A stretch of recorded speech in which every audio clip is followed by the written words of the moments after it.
Campanelli Stadium. A little dark tonight, actually getting started a few minutes later than normal. Normally right on time at 7:11.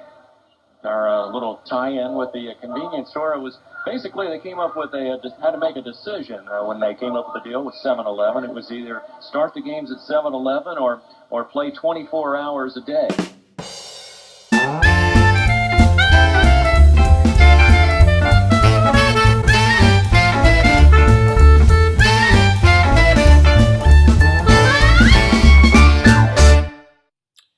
Two weeks into the season, and the Brockton Rox were a .500 ball club. 7 wins, 7 losses. In an odd scheduling quirk, all 14 of those first games had come against the New Jersey Jackals and the Elmira Pioneers. Now, New Jersey looked to have the best lineup in the league, and Elmira looked to be a contender, so a 7-7 record with 30 games left to play. Not bad. Keep in mind that the first half division winners automatically qualified for the playoffs. Nice incentive. So if the Rox could have kicked it into gear in their upcoming road trip, they would be in pretty good shape. Instead, the wheels began to fall off. First stop, Albany, New York, for 3 games with the Albany-Colonie Diamond Dogs. Clever team name, which would have been really cool had it been named after David Bowie's 1974 glam rock album, but it wasn't. The third baseman, Espinal, played up on the grass. Sure, he knows how thick the grass is on this infield, and Cosby, the word's already out on him, apparently, with the way he likes to lay down bunts for base hits. There's a called strike, and the count goes to 2-1 to Cosby. Sounds like we have some manatees mating down in the ballpark tonight. I didn't think this was manatee territory. Ground ball, right side, gloved by Rohrmeyer. He'll come home with it, and the tag applied by Rosario, and they say that he's safe. Rosario jumping up and down. He is livid. The throw got there before the base runner did, and Rosario is screaming, and he's getting himself ejected.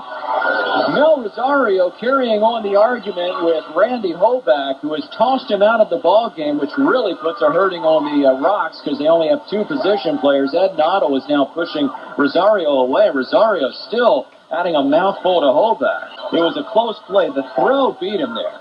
The throw beat the runner. The problem was that Rosario, instead of turning to his left, had to go all the way around his body to the right to make the tag. Hoback was right there, and it was close. That's the second time this season the Brockton Rox have been rocked for 8 runs in an inning. We only have to go back to the 28th in that forgettable game against New Jersey at Yogi Berra Stadium where the Jackals outslugged the Rox 17-13. The line on Kevin Kadra is one that he's not going to be framing for posterity anytime soon. Kadra's 2 1/3 innings, 5 hits, 2 walks, 4 strikeouts, 8 runs, 7 of them earned. So after getting pounded 9-3, manager Ed Noddle gathered his players around him in the outfield prior to Game 2. He told his pitchers they need to be more aggressive and challenge the hitters.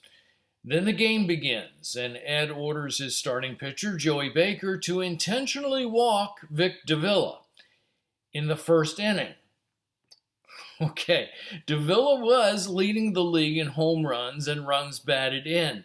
But again, this was the first inning.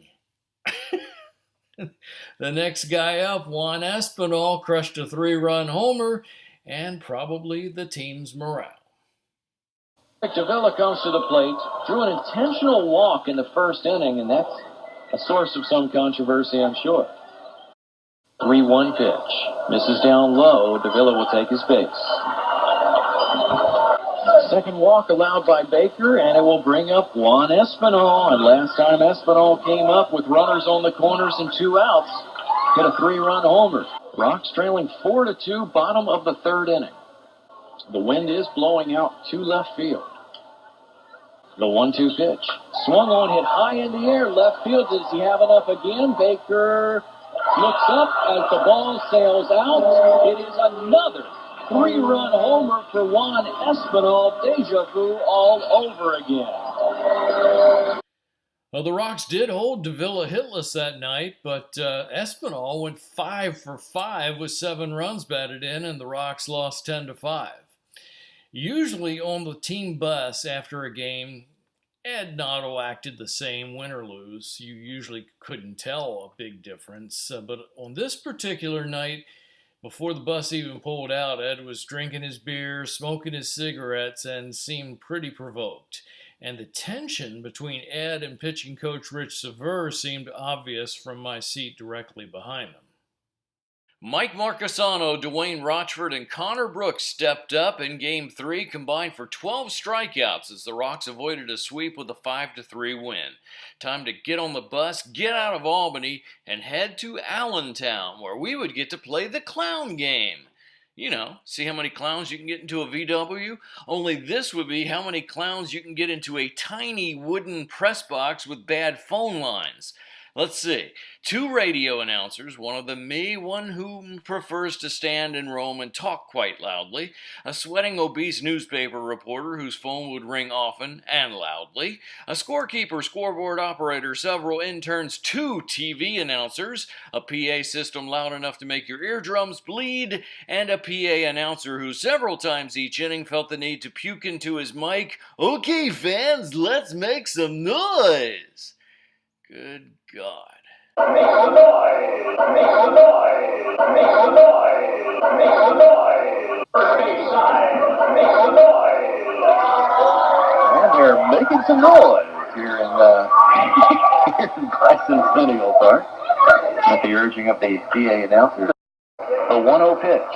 Swung on, hit high in the air to left center field. Caston going back to the wall, and the yard is not big enough to hold that one. A home run for Mil Rosario, a 2-run shot, and the Rocks have taken a 6-5 lead.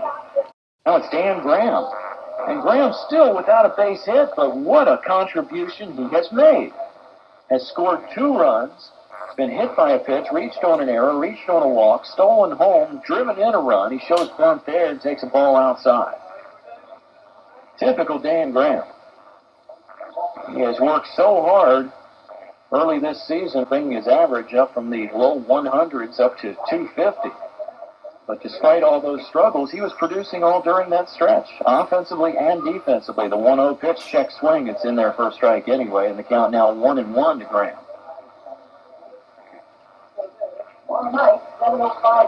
Graham is a ball player, let me tell you. He's solidly built, 6'4", 225-pounder. Takes a pitch outside, 2-1 to count. This guy who's overcome some adversity, missed the entire 2000 season after the tragic death of his brother in a motorcycle accident. Came back last year to play in the Frontier League. 2-1 pitch, misses inside, 3-1 to count. He tore it up at Springfield last year. Hit .328 with 14 home runs. 3-1 pitch from the lefty. Fastball catches the outside corner. Graham thought he had drawn ball forward, took a step down towards first base, but it is strike 2, which brings the count full to the Rocks left fielder. The payoff pitch way outside. This is the catcher and rolls all the way to the backstop as Graham trots on down to first base. He is on for the 4th time in this ball game and still doesn't have a base hit. Yesterday afternoon in Albany, Connor Brooks pitched the last 2 1/3 innings and nailed down the save. He pitched very well. The 1-1 pitch from Weymouth. Misses down low, 2-1 the count. You have to wonder if Weymouth continues to struggle. If Connor Brooks isn't a closer in waiting on this team. The 2-1 pitch from Weymouth. Swung on, hit high in the air, deep to center field. Cosby back at the warning track. Looks up and the ball is off of the fence. That will score the tying run. Coming to second base is Maxwell. He's in with a double.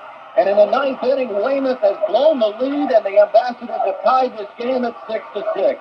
Back-to-back doubles. The 1-2 offering from Weymouth once again. Swung on. This should win the game. Fly ball to right center field. It's going to drop in, and the Ambassadors are going to win this ball game 7-6. Angelo Encarnacion with an RBI single. The ball game is over, and the Rocks have let one slip right through their fingers, losing 7-6. Could the Rox recover in their final 3 games in Allentown?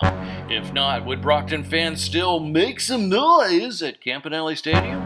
Would the Rox announcer lose his few remaining shreds of sanity in the little sweatbox at Bicentennial Park?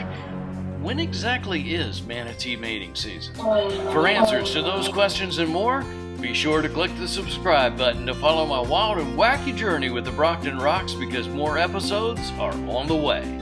Thanks for watching.